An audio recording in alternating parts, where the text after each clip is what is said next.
I never got scared of facing Hazard or Ronaldo or Messi or Neymar. I was like, really?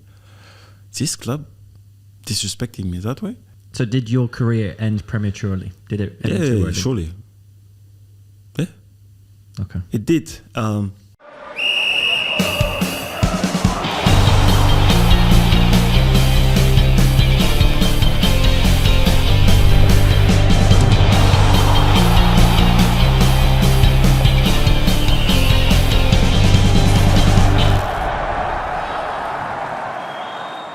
Hey guys, welcome back to the So Close, So Far podcast, powered by the YFL. So Help Bar here with Ben and Josh from Activity. And today we got a special guest, once described by Arsene Wenger as the best right back in the Premier League.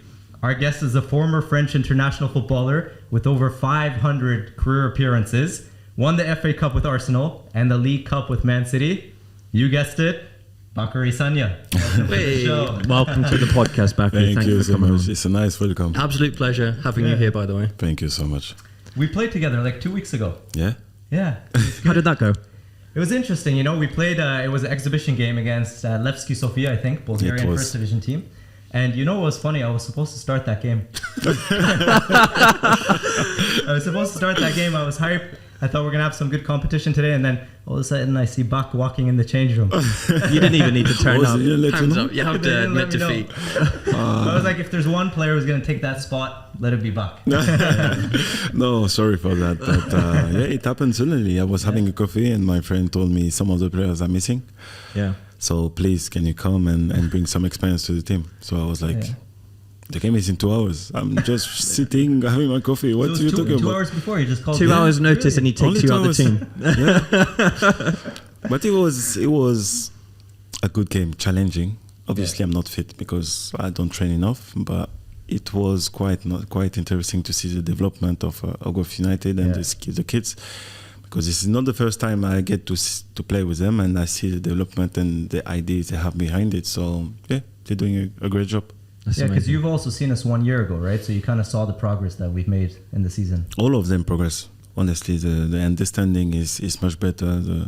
The fact that they all position a bit better now also, and the way they use the ball is really interesting. Of course, they still have rooms for improvement, but it's going the right way. So congrats. Are you looking to play a little bit more as well? Take Saha's place in a few more games. I heard they want to sign him. I heard they want to bring him out of retirement. I don't know. I think after this trying. I won't. I think I gave everything for football my entire life. So now But you only need 2 hours notice to be able to put in a better performance. So. Yeah. Just a coffee and then you're ready. He's saying he's not fit, but you played well. You played really well.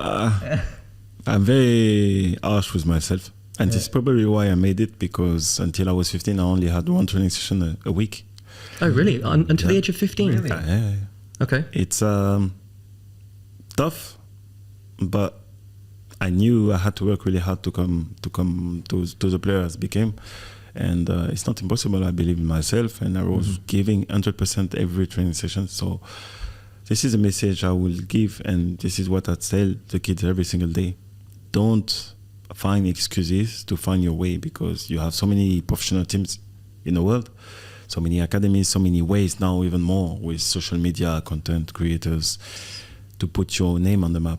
So you don't have any excuse to not to fail. I don't want to fail, but not to reach your dream. Yeah, sure. And we talked about it beforehand as well, about the mental side of it as well. You might have all the ability in the world, but if you don't have the application, if you don't have the mental strength as well, if you don't develop that side of the game, you're not going to get as far as you could. Exactly, yeah. You need to work every single day. You need to learn. Give up on your ego.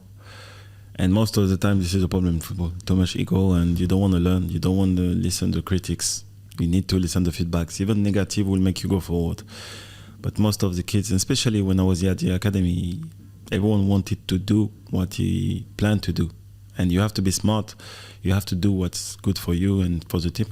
So when you say one team, like one training session a week, was that like a team training session that you had only one time a week, up to 15? It was my full training session. I was not training. I was playing football on the side, but proper training session, no. So basically, when I was young, around 13 years old, I got selected to play with the team of department. And then we had a tournament for a side team representing the region. And this is probably when you have scouts coming, and the Auxerre scouts saw me, sent a letter to my parents, and they invited me for 4 days. So I remember it was the fourth hardest day of my youngest life, because this is the first time I faced adversity, ego. I was surrounded by behavior-wise little professionals. You know, they had attitude, and I didn't like it, and I think my dad noticed I was not comfortable. So I went back home, and he told me, look, I think it's too early for you to go. You're only 13 years old, so you have plenty of time. Keep working hard, and it's going to happen again. So 2 years later, when I was 15, they sent another letter for me to join, but it was boarding school model. So I went to a normal college. My mom used to drop me every Monday morning at 5 a.m. on the car park of my city, hometown. Yeah. And I used to take the bus for like 1 hour. No one used to talk to me on the bus. You know what? It's probably those moments when you're alone in the bus for an hour, 5 a.m. every single day, mum drop you. That probably builds your character and does the mental side. Like you have to be. It's honestly difficult. Sure. For 2 years, I was crying most of the time. Sure. Because I was giving my family, my friends. Every weekend, basically for 2 years, I was going from Monday to Friday. My dad was picking me up. Back home Saturday, Sunday. So Saturday was homework, Sunday was game, and Monday I was gone again. Jeez. Yeah, especially when you're that young and you have like that 1 hour bus ride every single day. You don't have any friends. It's really difficult, like as a young kid, just to put yourself in that. And the thing is, after that hour bus ride, it's a high pressure environment every single time. And you have to do it over and over and over again. Yeah. And that really builds. I mean, compare that to 15-year-olds, 13-year-olds now. Let's compare it to Dubai, since we all live here. Like, can you imagine a 13-year-old or 15-year-old being on a bus an hour long away from the family? Do you think there's too many distractions, or too much is given or afforded to the kids here? I believe we need to make them like tough. Yeah. I don't want to say they're spoiled, but they cannot face challenges. My kids included. Whenever they face a challenge, they are tempted to give up or not give 100% or find a way to get away. But you need to face challenging, not only in football, but as a human being, you need to be able to take the stick and put the head down and work. And this is probably why I believe, since I'm living in Dubai, you don't see much kids reaching their dream. Because most of them will say, oh, yeah, but this is Dubai. We cannot be professional here. Why not? If I had one training session a week, these kids, they have 4. That's what I was going to say. Do you think there's a problem with the system or the model here? Because you train once per week and looked at the heights that you reached. And in my experience, you know, under 14s, under 16s, for example, they'll be training 4-5 times a week plus a match day as well. So it's not, that can't be the excuse. They've got the tools. They've got an incredible set of coaches out here. So it's just, maybe it's the mental side, like you said. I think the mindset thing is big. Yeah, exactly. Like I've noticed going out to youth games here. I was at a showcase too last week, and no aggressiveness. No. They don't want it hard enough. The extra 2-3 hours they have after school playing video games instead of going out to the field and training. So I think it's really that mental side of things. I mean, now with Ballers, you kind of see these kids come in, and I guess you do have that reference point of the elite compared to everybody else. But that's kind of what I've seen. But I'm super demanding with the kids. Right. So you build the standard. Yes, I build the standard. And first 2 months I gave up on quality because they didn't have any DNA, football DNA. Okay. Coordination was terrible. Understanding was terrible. Body positioning was terrible. But we are trying to catch back slowly, and we are catching back. Now the kids are able to play to a minimum of level. Yeah. We have an elite part, which is a very good team. They don't lose the ball whenever we play possession. They're understanding holding positions, and they start understanding what it is to play football. It's not only focusing on the ball. It is being smart and use the brain properly.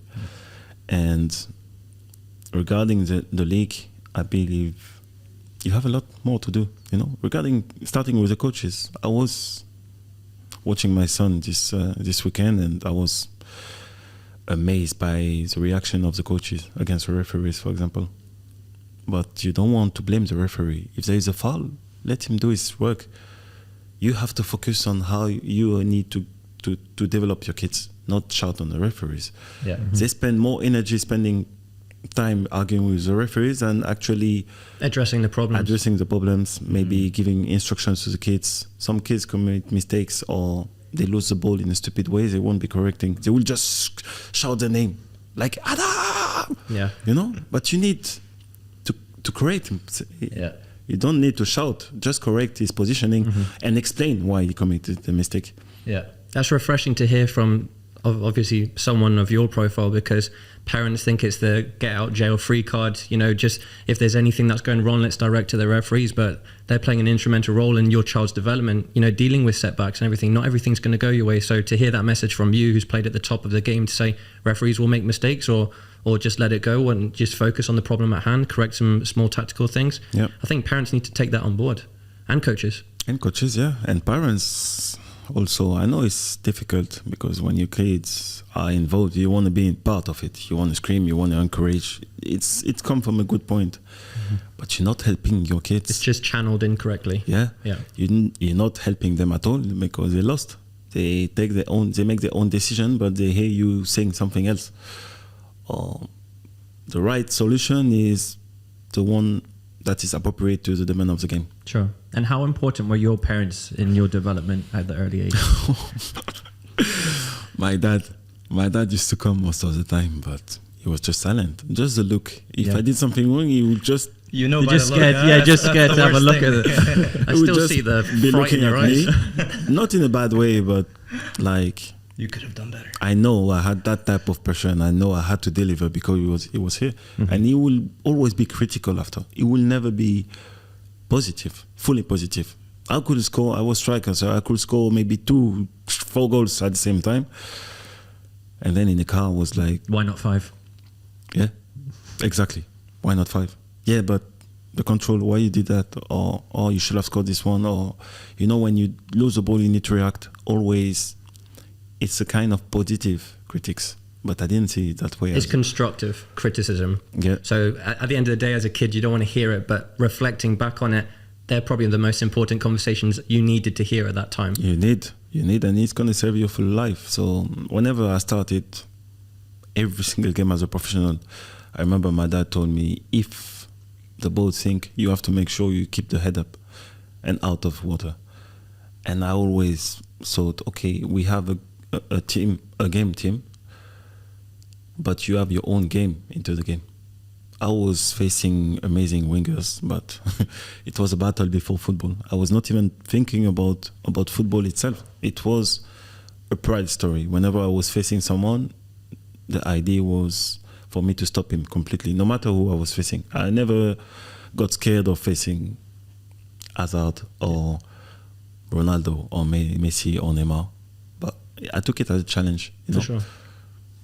That's some big names there. I think, by the way, for any youth player listening to this podcast or any parents too, that thing that you pointed out about taking on feedback as a positive, the constructive criticism, that's one of the best ways to develop as a player. You have to seek out feedback very frequently, and you have to be open to kind of taking it on and learning. And I think as a youth player, even myself, like, you don't really go asking for it, but in certain cases, if you can be proactive with it and go to your coach and ask them, hey, what can I improve? And don't take it as a negative, but objectively look at that information, take it on, and improve. And the quicker and the better you can do that, your development's going to be a lot better as a player. I know you guys, you grew up in Dubai your whole life, right? And you've seen the kids in this area. How have you guys noticed, like, kids taking on feedback, being open to that? Yeah, so from my side, obviously, I've probably had a little bit of an extensive coaching career compared to Ben. But out here, it first boils down to having that relationship and that trust. You have to build that trust between the coach and the player and the parent as well, because they're so invested. You know, forget the commercial side and anything. Kids attend the sessions 3-4 times per week, and you have to build that trust. If they believe in your methods, they're going to execute those methods a lot more. So, you know, I was looking after the foundation stages at my last club and even headed the girls program. And the first thing that came down to, and anyone would testify to this, is just having that connection. They would go to me to seek comfort, whether it was for the professional side of things on the pitch, but off the pitch as well. So they would often come to me with things that they want to correct, or what can I do to improve, or I didn't play well on this, what can I do? It all comes down to that trust. I think that first and foremost is how you are with your players. I believe also the way they run teams, the starting 11 has to change because you need to earn the right to play. It's not because your parents pay that you need some minutes. That's big. Because at the end of the day, parents will complain, oh, my son is not playing. Do you think you're helping your son? He needs to understand he needs to give more and train harder to get this position. And he needs to understand as soon as he gets into the pitch, if it's 5 minutes, 10 minutes, he needs to be giving his whole 200%. But it seems like, okay, you play 20 minutes, okay, let's give him a bit of time to this one. But if he doesn't deserve, if he doesn't put any efforts, what values do we bring to the kid? And what message do we send to others also? Yeah. I think that's a culture that needs to be created in the youth environment here is you have to earn your minutes. You have to earn your right to play. This is like parents like just hoping for their kids to play. Like, yeah, on the day you might get 20 extra minutes, but your development 2 years, 4 years, 6 years down the line, it's going to hurt you. Yeah. Yeah, if you think it's good, like not every opportunity is going to be handed to you, you need to work for it, don't you? So I think, yeah, as you said, it's a mentality and cultural thing that might need to change. So that kind of covers like the youth side of it. I want to talk about your professional career and let's talk about Arsenal as well. Very big move. Obviously, you're in Auxerre first. By the way, if I say anything like French sounding, I had to. It's going to sound stupid, and I don't know why I brought it up now. But like, I looked up. Obviously, you grew up in Sens. Is it Sens? It's 1 hour south of Paris. Yeah, it was 120 kilometers away from Paris. Auxerre as well. I had to, basically what I'm getting at is the pronunciation of the things as well. I actually did some research as well. I googled it. I was like, how do you say it? I just didn't want to seem stupid on there. I was like, how do you say this and this and this? So basically, after Auxerre, you obviously signed a huge move, Arsenal. That was 2007, wasn't 2007, it? You spent 8 years at Arsenal. I think 7 seasons at Arsenal. Yeah. And you joined at a time when 3 weeks earlier, I think Thierry Henry had just left to go to Barcelona. I remember, yeah. The season after. He left 2006. Season 6? Yes, I came to summer 2007. Okay. It's funny because I was named best right back of the league in France. Yes. And before I moved to Arsenal, I got my first call for national team. Oh, nice. So everything happened so fast, my life changed in a split second. And just the profile elevated. Yeah. Like value change and the way people look at you change and you get respected more than I was. And obviously when it came out on the press that Arsenal wanted me, it was a long 2 months on holiday because I was on the phone all the time. Where were you at the time? South of France. Okay, nice. So I was on the beach with my phone basically. Yeah. I was waiting my club to give me the green light to go. And I remember one day the president called me because he was against me moving to the club. Okay. But obviously I told him, look, this is my life. There's an opportunity. This is my life. This is the train is passing. I have to jump into it. Some respect for the team, but now it's time to step up. And I remember the radio calling me, the French radio RMC calling me. Really? Yeah. And being against my move, telling me, why are you moving? You just joined the national team. So why would you move and put yourself in a weird position? You have European Cup next year, so you should stay 1 more year and go. And I remember telling them, like, are you serious now? This is one of the biggest clubs in the world. So I will progress and I'll make sure I work every single day to be able to join the first team and start every single game. And they told me, no, but there's Emmanuel Eboy on your position. And, they were so negative. Yeah. But at the end of the day, I got named the best right back of the league. So. Yes, for sure. In your first season at Arsenal, you were voted in the PFA Team of the Season. So obviously, that's not just voted by anyone. That's voted by the players. By the players. Your peers, yeah. Your peers, your other professionals as well. So to be selected, you obviously won Ligue 1. You were in the Team of the Season before you left, and then the first season in Arsenal, you get Team of the Season as well. So yeah, that was amazing. That was crazy. Some recognition there. Yeah. Did you call back the radio station and say, guys, look what I did in my first season? I just look at them the same way my dad used to look at me. For sure. I look down, Yeah, sure. Oh dear, that would scare me. Yeah. I've got I wanted to test your knowledge and your memory. So in terms of that Team of the Season, it was the 2007-2008 you were in the PFA Team of the Season. There were, let me count, 3 other Arsenal players in the Team of the Season. He looks confident. Can you name them? Okay, Clichy. Correct. Cesc Fabregas. Correct. Adebayo. 3 out of 3. Was it? Yeah, that was very, very good. Wait, did you say that it was the first time that any of them had been in? Or? Yeah, so between yourself, Fabregas, Adebayor and Clichy, that was all your first time in the team of the season. I think almost everyone else had been in the team of seasons beforehand. Just jump ahead to 2010, 2011. We'll obviously come back, but you're also in the team of the season in 2010, 2011. You were voted in that. That was your second appearance in that. There were, let me just count, 2 other Arsenal players in the team of the season that year. Can you name them? If anyone, I'll open it up to everyone. I'll give you a clue. Van Persie wasn't there. I'll give you a clue. And it's for everyone as well. Go on. 2 midfielders. Fabregas. No. Was it any... Okay. I'll give Wilshere. Wilshere was one. Was Walcott there at that time? No. Someone from France. Nasri. There we go. Yeah, I wanted to test your knowledge with that one. But yeah, honestly, first season, like a lot of people, when they make the move to a different country, it takes time to settle, doesn't it? But you made an immediate impact in your first season, team of the season. Well, I joined a French team in England. That was a big advantage because my English was okay. In percentage, maybe 25%. The English we learn from school is terrible because it's useless. It's nice, it's hot.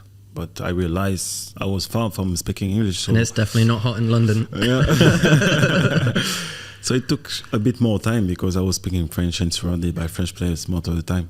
I had to force myself to ask questions about the slang, about the way we say things, about the pronunciation. And obviously, I got very lucky to have Arsene Wenger as a coach because he was very understanding and he was like a family man, Arsenal was a family for me, and I remember I was one of the eldest players. Also, I was only 24, but most of them, they were like 20s, early 20s. So it was quite crazy. I realize now.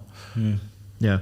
That's a young team. It's super young team, but I didn't realize. For me, I was like, okay, but I realize now, 24 and being one of the eldest of the team is crazy back in the days, especially for Arsenal. So yeah, I didn't have time to think. We started the season quite well, and yeah, we never put any pressure on ourselves, and we were just having fun. Some bunch of guys having fun.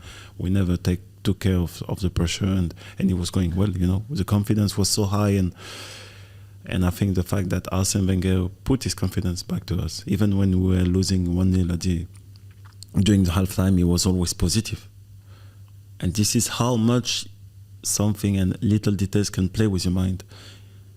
If you are down or if you have a struggle, if your entourage keep positive and bring confidence back to you, you can become the best player suddenly. And I remember it was crazy, some crazy situations where we were losing maybe 2-0. We still managed to come back, and not even a minute on the pitch I was thinking, okay, we're in trouble.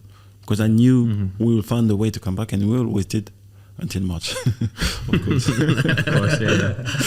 Fair enough. And what kind of impact did Arsene Wenger in particular have on your career? Oh, he gave me the opportunity to reach, I think, to me, the best league in the world.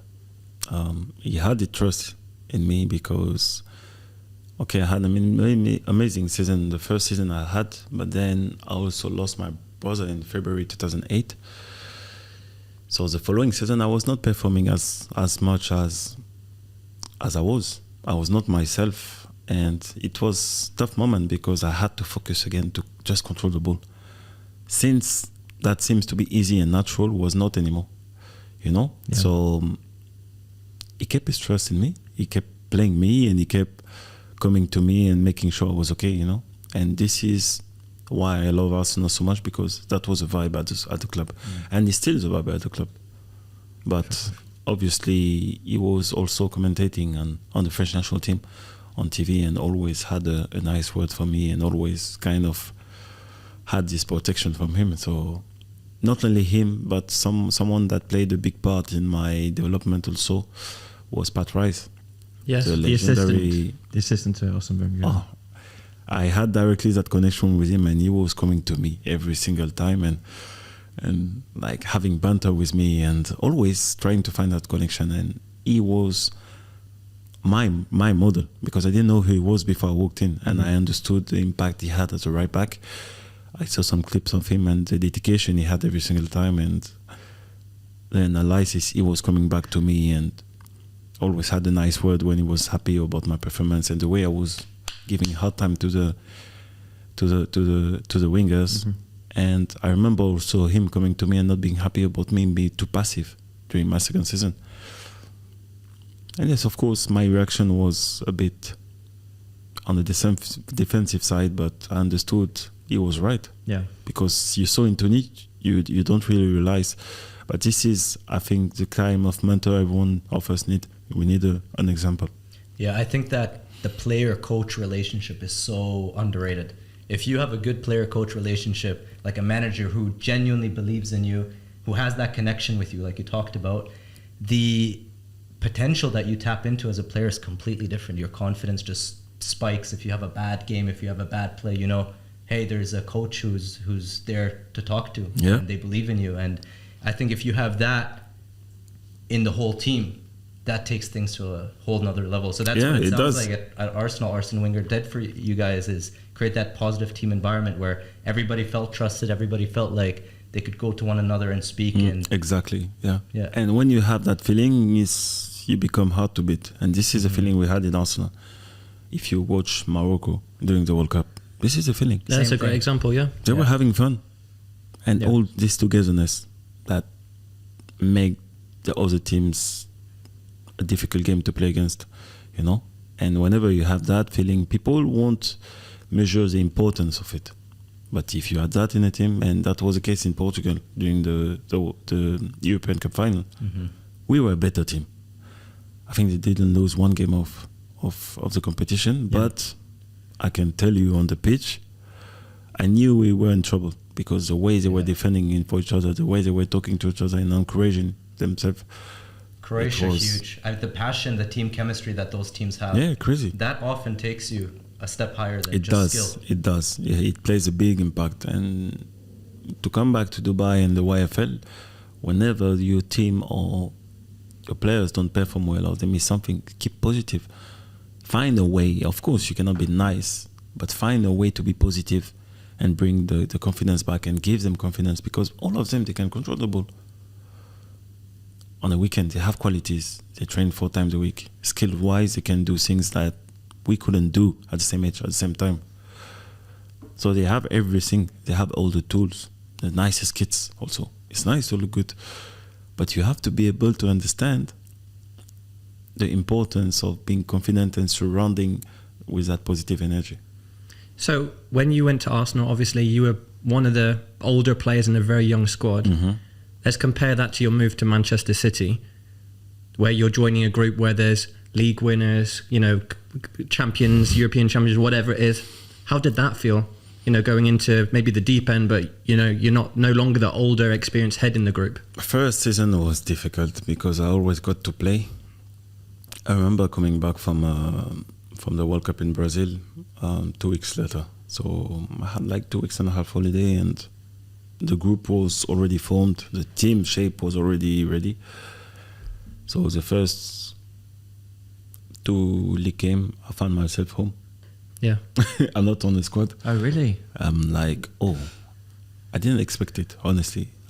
Because you're used to playing week in, week out, yeah. I was thinking at least on the bench, but maybe he was thinking he's not fit yet. But then I start my first game against Stoke City.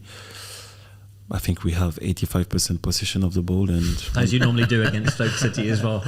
And one counter attack, they score, and we lose 1-0. Oh man! So I become like the black cat. Oh right. Yeah, and especially, you know, when you're surrounded with players who earn a lot of respect, who are big players in their own national team, who have won the league the previous year. Most of the time, when you win the league, you have problems in the following season. I came that season. So some of the players, they were having tension with the coach.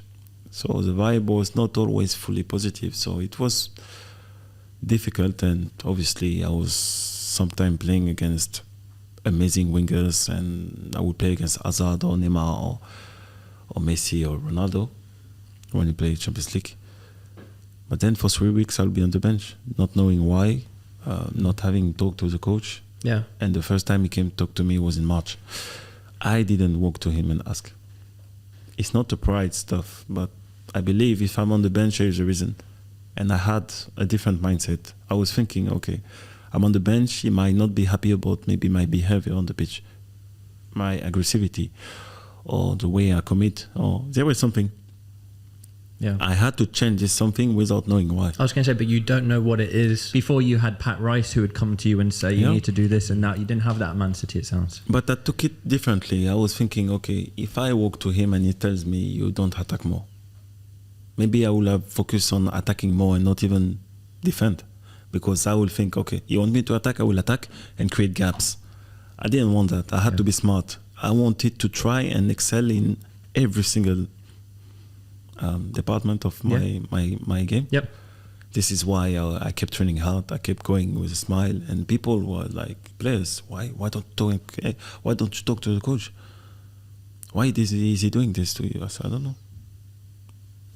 On the side, and I kept working hard. So March he walked to me, and I remember one game we played against Chelsea away, and I'm in the bus. He walked past me and he looked at me, and he goes, "So tomorrow should I play you, or are you scared about Hazard?" He just asked you straight that up, was are you his scared way against Hazard? to create a connection. This is when I start having a connection with the coach. I said, "Excuse me?" He said, like, "Should I play you or are you scared?" I'm like, "I'm not scared. And I'll show you I'm not scared." And I had an amazing game the next day. So he came after the game, muy bien.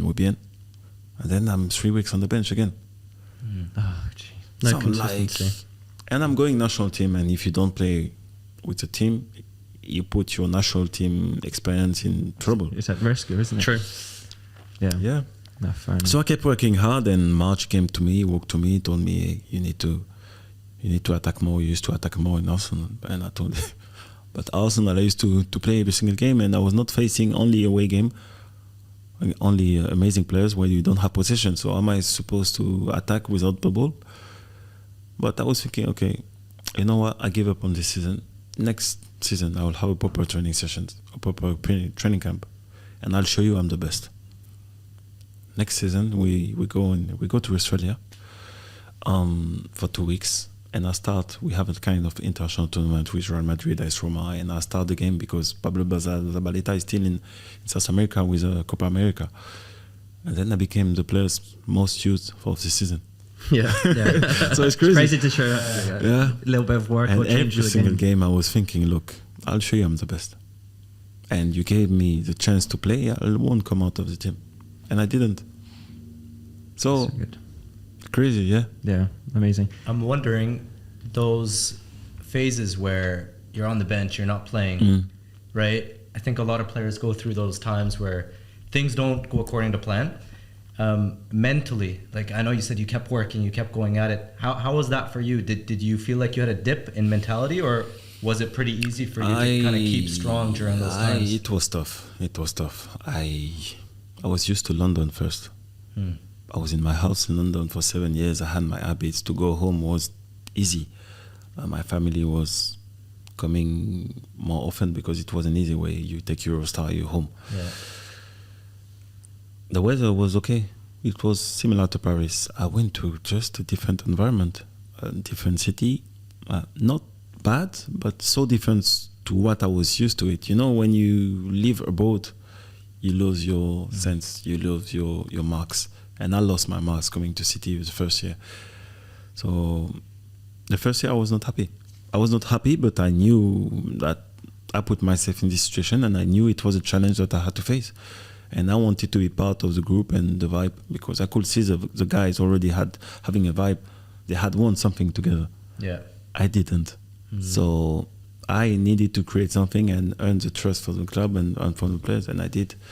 But it was tough, honestly. I remember going home and seeing on the other side the Arsenal guys having fun together and playing, and I'm like, oh, not a minute I had a regret because I had to leave, and that was my way of challenging myself again. Yeah.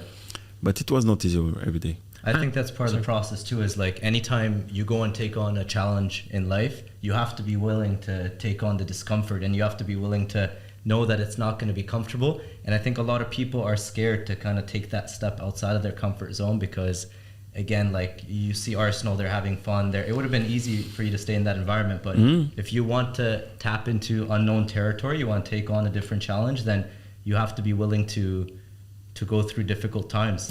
And acknowledging that it's going to be difficult, I think, is part of the process too. It's part of the process, and whenever you don't play, it's not going to be greener somewhere else. Don't think it's going to be easier because someone will tell you nice words or they will attract you, because of course if they want you, they will use their best skills to attract you, but still you need to start over again. And you need to prove you have to play and you have the ability to play. And nowadays players, to me, they're not having the strong mentality, because whenever they don't play, they complain or they ask for transfer. In Dubai, they change academies because, I was not playing here, or the coach was not. No, it's you. If you're good, you're going to play. It's not about the coach not playing you enough. It's not about the team playing bad. If the team is not at your level, make them shine. Like Messi did with Barcelona. Stop finding excuses and thinking, my son belongs to this academy because the way they play. No. They play this way because the kids have a different mindset. Yeah, true. Yeah. I was going to touch on, obviously, you mentioned your time in London and Manchester. This is a question, just personally speaking, I'd love to know the answer. So, as I said, Ben and I are both very big Newcastle United fans, as is Andy and Anthony from the YFL. So they'd probably appreciate me asking this question. There is a reputation in and around the northeast of England that players from abroad, players coming outside of England, coming into the Premier League, that there is a bias towards them living in London and Manchester, and there isn't that appeal to living in the northeast and Newcastle. And I want to get your perspective on that, because having been in Newcastle, families in Newcastle and everything like that, it's an incredible city and place to live and play football, a one club city. What's your thoughts on that whole thing? Of course, most of the players, they would like to go to London because it's an exciting city. It's one of the best cities in the world, and it's cosmopolitan city. Yeah. So you don't feel so lost. You don't have this break of culture, this cultural break. But then, depending on where you go, you have exciting projects like Newcastle, because it's not only based on the city, it's a proper football club, and it's full of history, and to have the connection of the fans and support of the fans. Yes, of course, it's nice. It's a sexy team. Sure. So I wouldn't mind going to Newcastle. I wouldn't mind going to other cities, but for sure, I will be very looking at the whole picture. Yeah, the bigger picture, not just the football side. Obviously, you have to live there in the city. And obviously, if you've got family and everything, that you have to be sure that it's a place. Yeah, exactly. And I had the opportunity to play for Liverpool.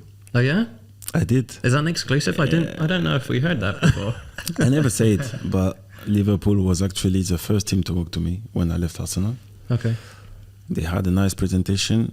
Of course, Liverpool remains Liverpool.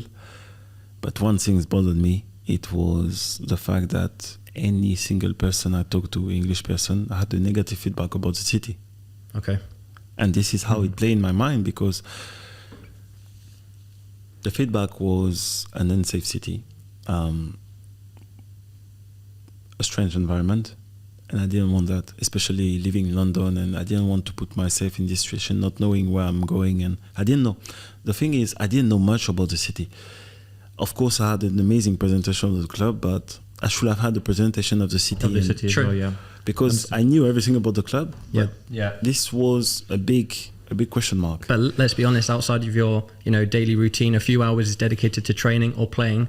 I mean, the majority of your time you're having to live in a city that you need to know is safe or not. So it's just interesting to see how pivotal it is to do your research about, the location and the city and everything before you do a transfer. It does. And that's also, I think, very important, is the life outside of football. Like, you got to enjoy where you're living. You got to have a good social life. All these things impact your football. Yeah, it's a whole package. It's not only money related, or it's a whole package now. You have to be happy outside, as you mentioned, to be performing on the pitch. If you're not happy outside, and especially I noticed, in my football when I joined Man City. You know, I was used to go out. I was home, and I was like, I had my own environment. So when I reached City, winter time, it was nighttime at 2. It plays with your mind. Sure. Sometimes you go out and it's sunny, and 1 hour later it's pouring water, and it's like, you know, it shouldn't be so important into your football life, but unfortunately it is. It's details, and most of the time you need to be comfortable, and I was not comfortable with the way I got into the club. And for example, when we had a day off, I wanted to go back home in Paris, so I was going to the airport most of the time. The plane was at around 2 p.m. So I was rushing after training sessions. And then I reached the airport, going into the terminal, and then suddenly, because you don't have enough passengers, the flight is cancelled. Oh, man. So you can't see your family? Have you seen the movie Terminal? Yes. Yeah. That's was you. Just sat there You're waiting. Tom Hanks. That was me. And I used to spend maybe 4 hours in the terminal to get into the next plane. Really? No. But the next plane was at 5. It meant 6 in Paris. Wow. So by the time I reached Paris, it's 8 p.m. I lost my day. Yeah. And this happened 4 or 5 times. So it's little inconvenience that make you think, oh, you know, I had a comfortable life in Paris. But still, you need to focus on football. And if I have to go back, I think I would have done the same choice of living. No regrets. How did the move to Montreal come about? Because that's completely different. I mean, UK and France are quite close together. I know you went to Benevento as well. You went across to Impact Montreal. I did. Did the fact that Montreal being a largely French-speaking city, did that have any factor in you maybe settling or wanting to go to You Montreal? know, something funny, because when Montreal walked to me, that was after my Spain in Italy, and it was MLS. MLS is an experience. It's more than football. It's an experience. It's the fact that you're going to discover different culture, different cities, America. You know, I had that dream of going into different places and taking football differently, because you have pressure, but totally different. When you go to places, you are able to go out and walk in a city. You are able to enjoy the city. You are able to travel together. When you go to the airport, they just walk to you and they give you a boarding pass, see you later at the gate. You know, you have your own life enjoying football. Yeah. So I remember when my agent called me and said, oh, Montreal, they want you. I was like, oh, the coach was French, Rémi Gard. Very good, yeah. I knew it was Quebec. I knew it was a French-speaking community. But then I believe Montreal was where Seattle is for some reason. I don't know why, so I Googled it. Yeah. I don't know. I thought it was just above New York. And I was like, oh, what an idiot. At least you didn't say it in your press conference. What was it, Ronaldo, when he joined Saudi? He was like, oh, I'm really happy to be in South Africa. Yeah, I remember No that. way. Yeah. Yeah, he did. Yeah. Yeah, so the first time I went there, I was amazed. I was shocked, because to me, Canada was cold. And I reached middle of summer in August, and it's 35 degrees with Beautiful. 60%. It's beautiful in the summer. It's amazing. I was like, whoa, where am I? And then I see all this, traveling so many hours, and here in French, like I'm in France with the American infrastructure. Yeah. The first week was mind-blowing. I was like, whoa, what a city. Until winter. Yeah, until it hits you. And it hits you hard. Reality comes. Until November comes around, December comes around, the snow starts coming in. But I was excited, because the guys used to tell me, oh, you will see winter, you have the snow more taller than you have, and it's amazing, and you can go out. And winter came, and I was amazed. I was like a kid.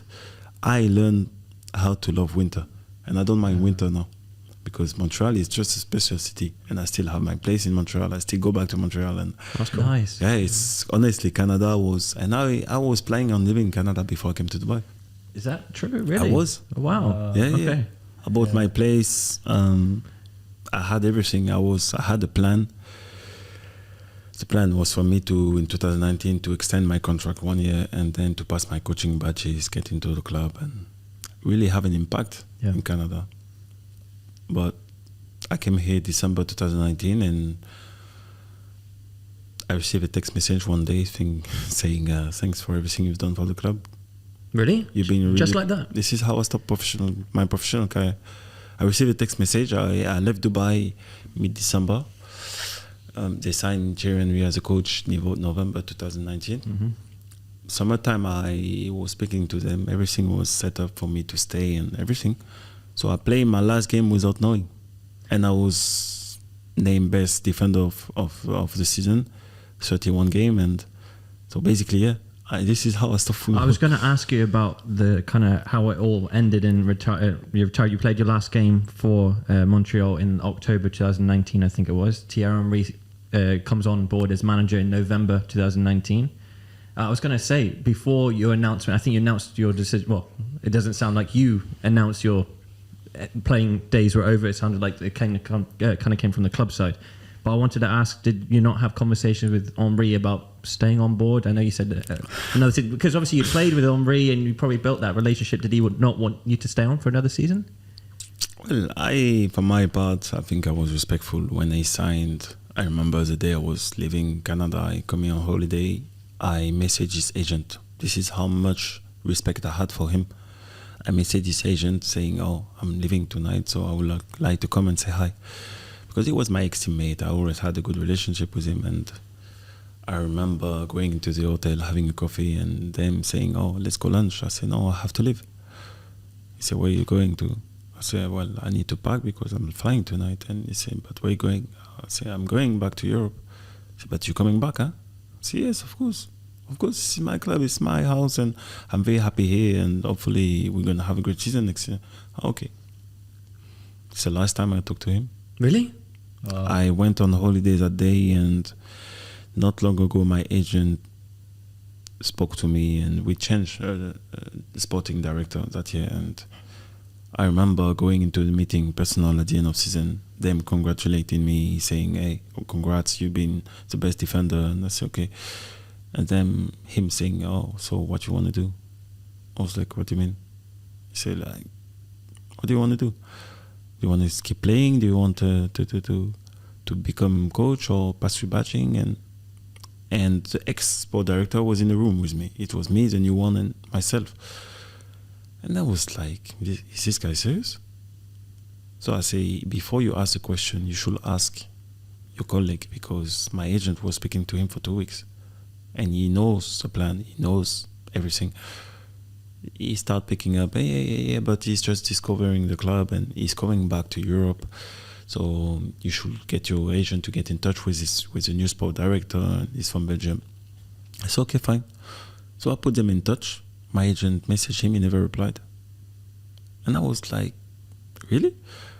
This is the respect these people are for me? But I didn't pay attention until my agent spoke to the export director, and he started telling him, "Oh, we'd rather sign a centre back than a right back."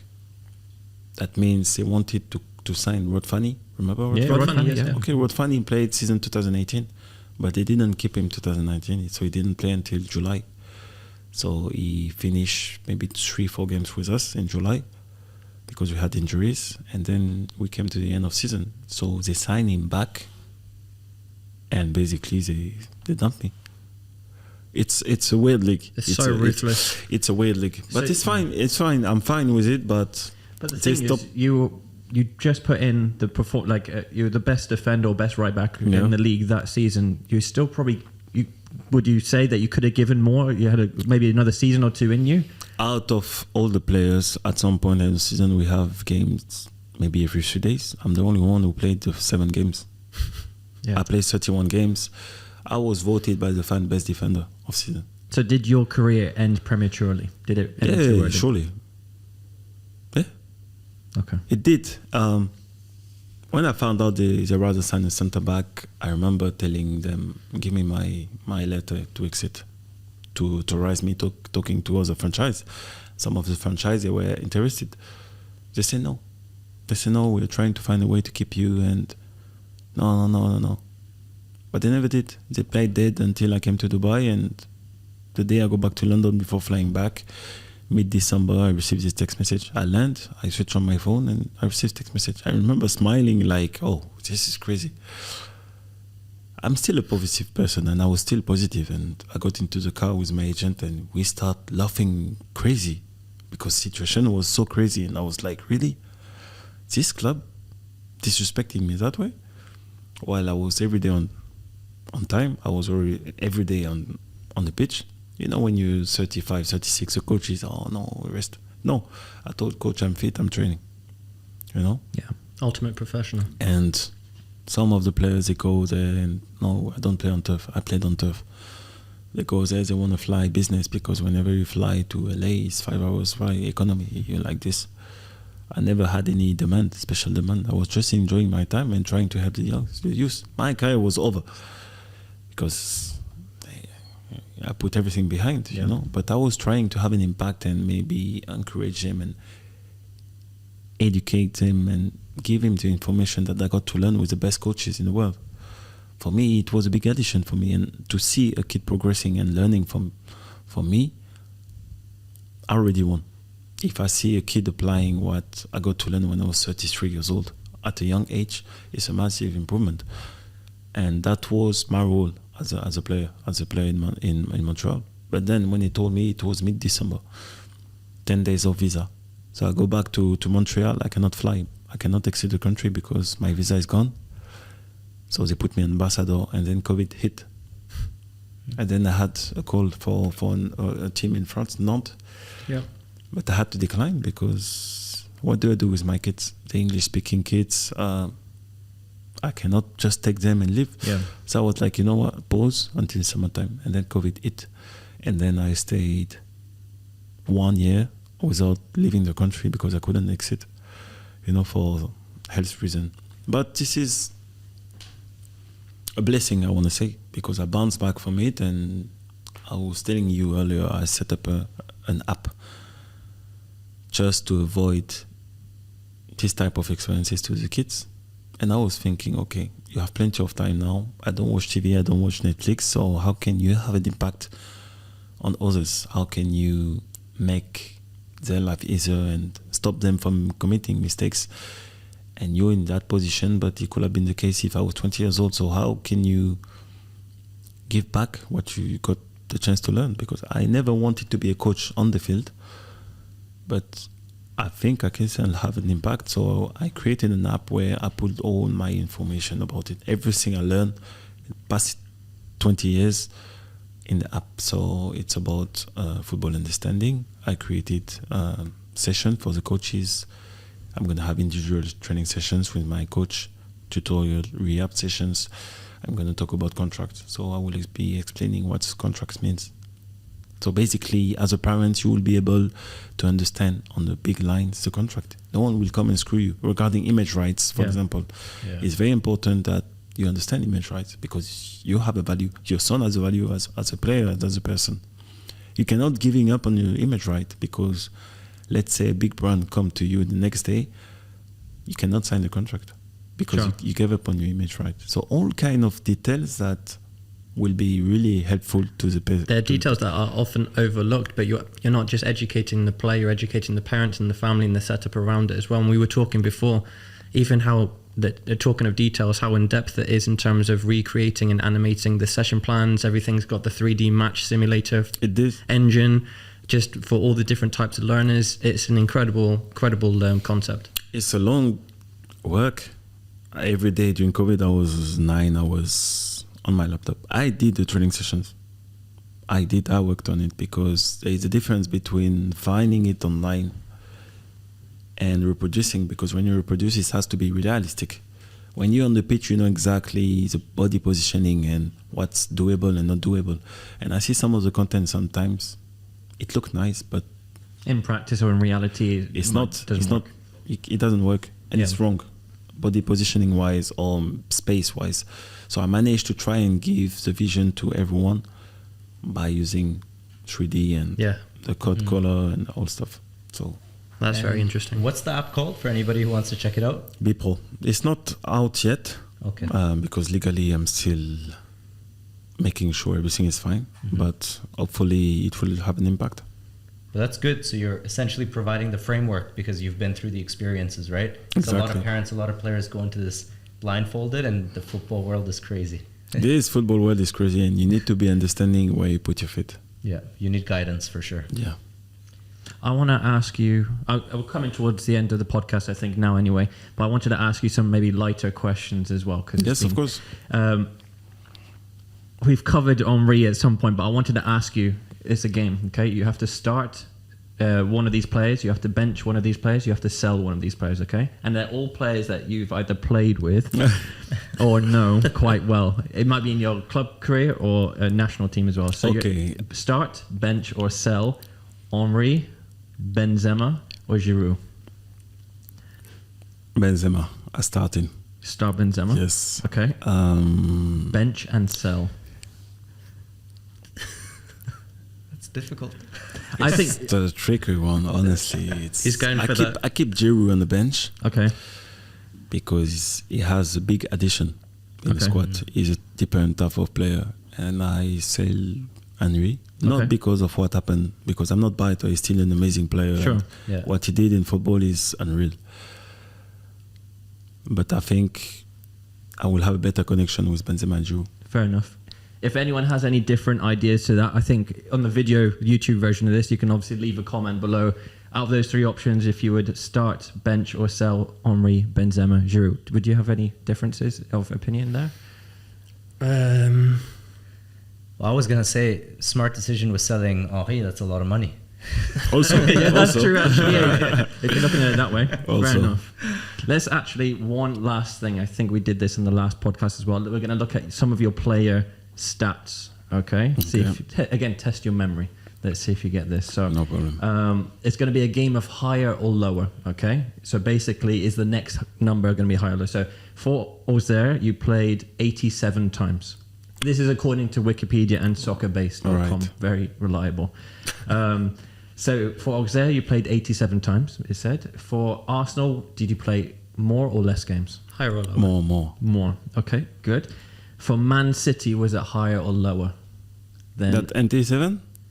sorry. So Arsenal, you played 213 times. So Man City, was it higher or lower than 213? It's funny, but I think it's very close. I think it was very... I don't very think it's as close as you think it is. For Arsenal, it says here you played 213 League times. game? Are you talking about league game? League or games, yeah. Less. It is less. It says 54 here. Again, you feel free to argue with that. Talk to the guys at Wikipedia. Less. But the full games, I think it's 80 something with City. Okay. I want to talk about, the career goals. Is it less than the 54 appearances you made for... A lot less. A lot less, okay. It says here that you scored 10 goals. Yeah. Not for your national team. Obviously, I think you scored one for your national team. Not right? even. Not even one? No. France under 21, it says you scored one. Yeah. Okay, so you scored 10 goals across those clubs. If you had to rate the So Close, So Far podcast out of 10, would you go lower than 10 or keep it at 10? This podcast. No, keep it at 10. There we go. I think that's a great way to end the podcast. What a way to end the podcast. Bach, thank you so much for coming on. Really Thank you. enjoyed hearing your story and all the advice and valuable experience that you had to share. Guys, if you enjoyed the podcast, listen in on Apple, Spotify. You can check it out on YouTube. Drop a comment letting us know who you want to see next. Drop a like on the video, and we will catch you next time. Peace.